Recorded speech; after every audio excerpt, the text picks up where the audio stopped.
Tetování Yasuzo Masumura 1966.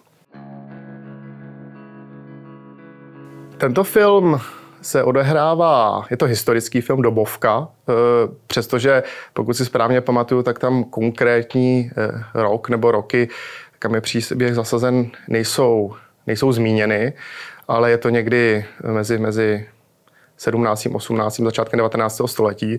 Ono to úplně není jasné z těch rekvizit. A hlavní postavou je žena, kterou posedlý Tatér opatří její záda tetováním a ona vlastně díky tomu tetování se začne mstít mužům, kteří jí ublížili. Možná překvapivě bych řekl, že je to slovo progresivní, protože ten film v určitých věcech předvedl svoji dobu a když ho třeba porovnáme s podobnou produkcí nebo se soudobou produkcí americkou nebo evropskou, tak je vidět, že se tam objevují témata, která v evropské a americké kinematografii se neobjevovala. Je to film, který je svým způsobem dost tísnivý, zejména díky tomu, jakým způsobem se tam pracuje s kamerou. Je vizuálně, řekl bych, takový nekompromisní, nalepený na postavy a to způsobuje tu tísnivost. A třetí slovo, já bych řekl, že je vlastně dost zábavný, přestože ta story je výstřední. Já myslím, že ideální divák tohoto filmu je každý divák Karlovarského festivalu. Nemám.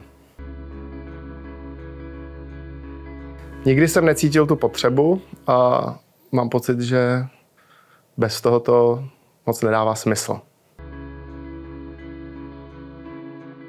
Dlouho přemýšlím, protože je pravda, že se o tom takhle nemluví, ale řekl bych, že to asi trošku i souvisí s postavením žen a mužů ve společnosti ve 20. a 21. století, ale vlastně dříve, že pro tento žánr možná nebyla potřeba. Tam mě baví na ní spousta věcí a asi jste si všimli, že 3 moje tipy jsou 3 asijské filmy. Je to i tím, že asijské kinematografii se věnuju a je to moje zodpovědnost vybírat to nejzajímavější a pak se o tom bavit s kolegy v té fázi finálního výběru. A řekl bych, že asijská kinematografie, je to teda šílený zobecnění, ale daleko snáze a častěji poodstupuje od módu klasického vyprávění a klasického dramatu. Daleko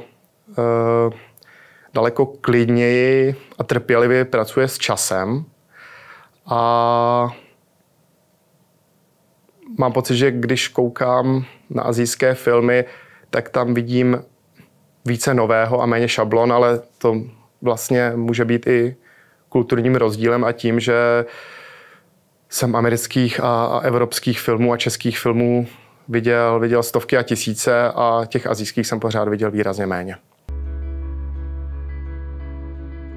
Já jsem zas tak mockrát v Asii nebyl, ale Japonsko zrovna mám teda hodně rád, tam se mi hodně líbilo.